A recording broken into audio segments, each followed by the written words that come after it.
Bagaimana hukumnya kalau suami berselingkuh? Apakah sebaiknya bagaimana kalau suami garis miring istri? Suami atau istri berselingkuh, apakah sebaiknya suami istri itu minta cerai atau gimana Pak Ustaz?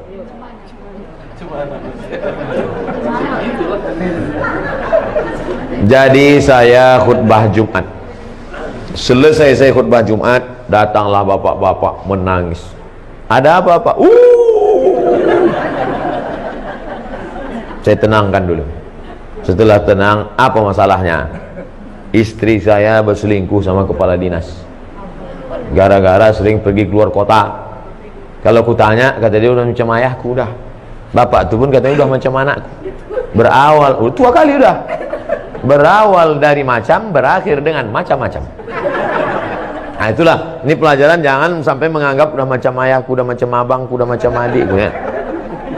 Banyak orang ini menganggap masalah sholat aku ikut Allah, masalah puasa aku ikut Allah, tapi masalah pergaulan ini aku lebih tahu daripada Allah ya. Ini studi kasus. Saya tidak menjawab ada di dalam kitab, enggak, true story, kisah nyata.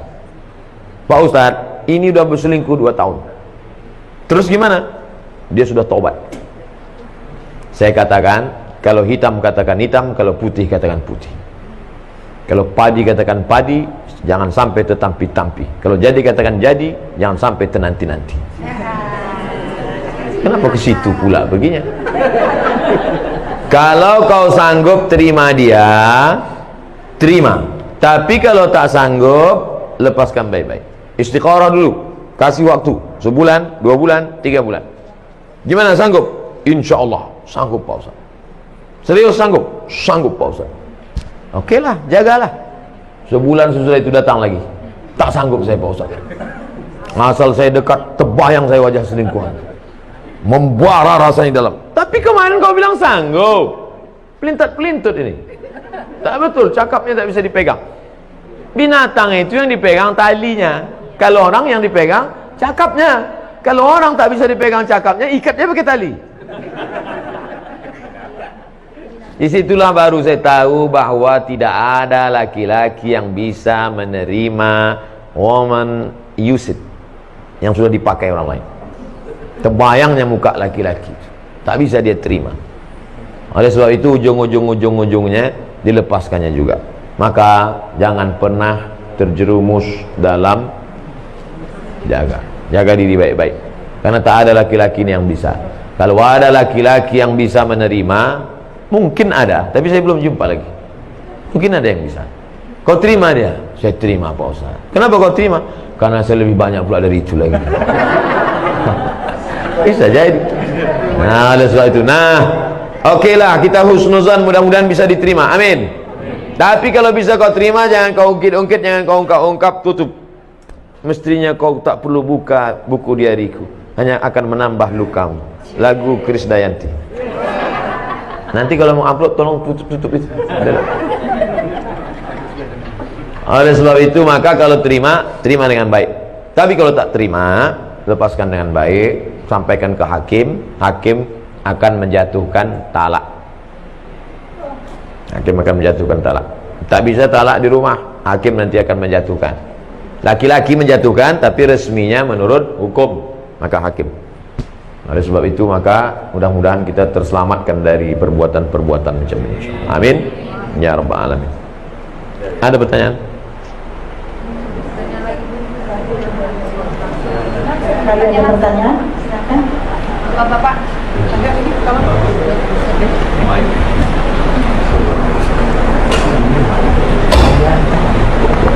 Assalamualaikum warahmatullahi wabarakatuh. Waalaikumsalam warahmatullahi wabarakatuh. Bagaimana hukumnya jika kita takziah sedangkan almarhum itu orang lain? Apakah pahala sampai kepada almarhum? Waalaikumsalam warahmatullahi wabarakatuh. Kata Nabi, kalau kau lewat di makam Baqi di samping Masjid Nabawi, keluar masuk dari pintu Babus Salam, laki-laki keluarnya tembus itu lurus, nama pintunya Babul Baqi, pemakaman Baqi. Kalau lewat di Baqi, ucapkanlah salam, assalamualaikum ya ala diyar minal mu'minin wa inna insyaallah bikum lahiqun yarhamullah al-mustaqimin wal mustaqirin nas'alullah lana wa lakumul afiyah. Kalau dibacakan doa itu sampai tak pada orang di Baqi itu? Ada hubungan kita sama orang Baki itu? Mana ada? Dia Arab, kita Arab cemas. Kita Arab maklum. Itu menunjukkan bahwa doa orang Islam sampai. Maka jangan ragu, tahlil, takziah sampai pada orang mati. Sampai. Tapi ini Pak Ustaz, hadis.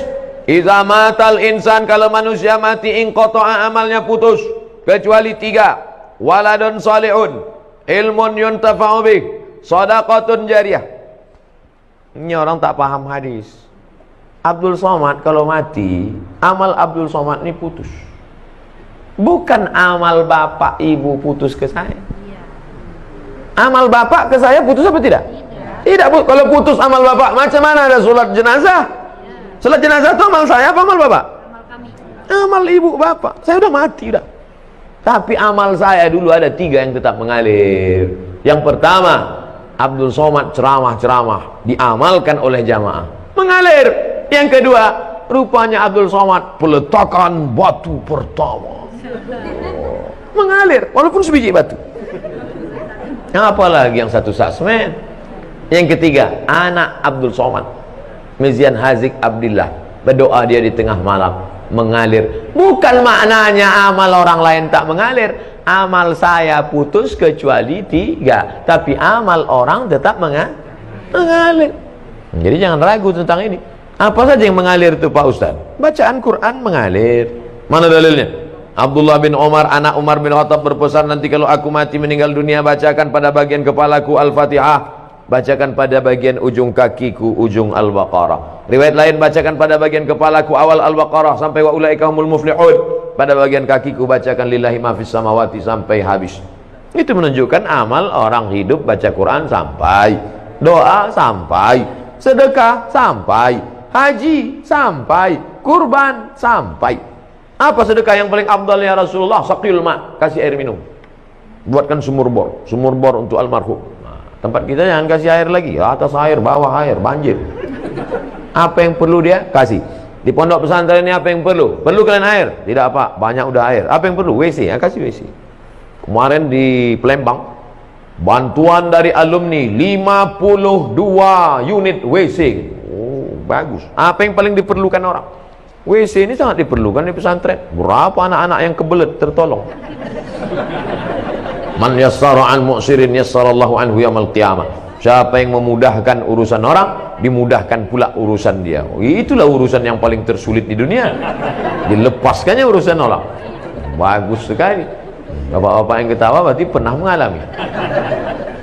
Nah, jadi ceritanya Pak, bacaan Quran sampai, bacaan doa sampai, jangan takut, jangan khawatir. Walaupun kita tak ada hubungan sama dia, karena berdasarkan hadis Nabi. Adapun hadis yang mengatakan tak sampai adalah amal yang mati itu yang lain putus-putus. Amal saya putus, tahajud saya putus, witir saya putus, sholat saya putus, tapi amal orang tetap mengalir. Wallahu a'lam bishawab.